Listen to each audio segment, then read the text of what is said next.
أعوذ بالله من الشيطان الرجيم بسم الله الرحمن الرحيم واستغفر الله إن الله كان غفورا رحيما واستغفر اللہ، اور اللہ سے معافی طلب کیجیے، بخشوائیے اللہ سے۔ یہ ہے انصاف اور عدل کی بات۔ اب فرمائیے اجتہاد پہ اس پہ کوئی بات ہو تو وہ جی۔ ایک حدیث یہ آئی تھی کہ مدینہ گئے تھے تو منورہ گئے تھے تو وہاں پہ لوگ وہ میں سمجھ گیا آپ کی بات۔ ایک چیز ہے جو دنیاوی تجربے سے تعلق رکھتی ہے، یہ جو حدیث آپ کہہ رہے ہیں نا تعبیر نخل کی، کہ کھجوریں رسول اللہ صلی اللہ علیہ وسلم فرمایا اگر تم اس کو اس طرح کر دو اور دوسری طرح تم کر دو تو کیا ہوگا، اور پھر اس سال کھجوریں کم پڑی تھیں، اس کا تمام تر تعلق رسول اللہ صلی اللہ علیہ وسلم کے اس اجتہاد سے نہیں ہے جو اجتہاد دین کے معاملات میں ہے، بلکہ وہ دنیا کی ایک ایسی چیز ہے جس کا تجربہ ہونا نہ ہونا یہ بات ہے۔ تجربہ نہیں تھا، اور تجربے کی کمی کسی بھی فیلڈ میں یہ نبوت کے لیے نہیں ہے کوئی قادح، کوئی عیب کی چیز۔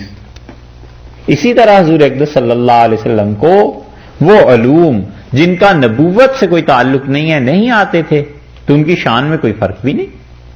قرآن نے خود کہا ہے ما علمناہ الشعر وما ينبغی لہ، اور شعر رسول اللہ صلی اللہ علیہ وسلم کو نہیں آتا، کیوں؟ اس وجہ سے نہیں کہ رسول اللہ صلی اللہ علیہ وسلم اہل نہیں ہے، شاعری اس قابل نہیں ہے کہ حضور اقدس صلی اللہ علیہ وسلم کو سکھائی جائے۔ نبوت بلند و بالا چیز ہے۔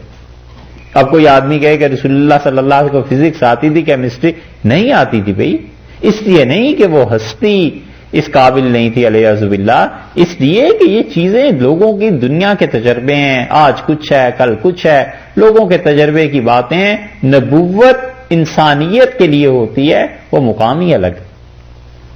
تو اس کی لائف میں معصوم کا ڈیفینیشن کیا ہوگا؟ معصوم عصمت جو ہوتی ہے وہ دنیاوی تجربہ کسی چیز میں اگر نہیں ہے کسی کو تو اس میں عصمت کا کوئی دخل نہیں۔ اسی لیے ارشاد فرمایا تھا کہ انتم عالم بامور دنیاکم، تو دنیا کے اپنی کام تم خود ہی کرو۔ رسول اللہ صلی اللہ علیہ وسلم یہ فرماتے کھجور جائز ہے ناجائز ہے، یہ تو ہے نبوت کا منصب۔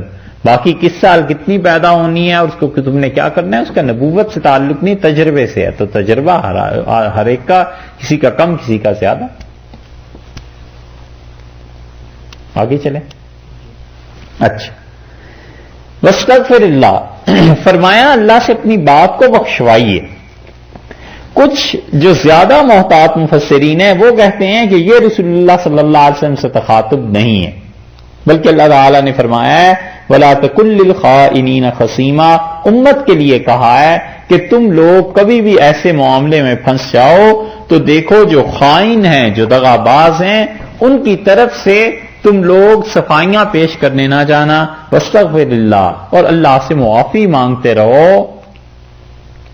کسی بھی ایسے جھگڑے میں اگر تمہاری حمایت، تمہارا ووٹ ان کی طرف چلا جائے جو خائن ہے، تو وہ کہتے ہیں رسول اللہ صلی اللہ علیہ وسلم کے لیے نہیں ہے بلکہ امت مراد ہے۔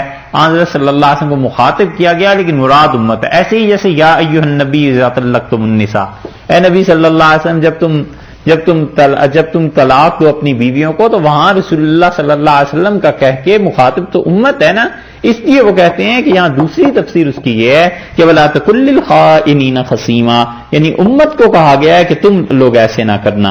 ان اللہ کان غفور الرحیم، اور اللہ تعالیٰ کیا ہے، بے شک بخشنے والا ہے، مہربان ہے۔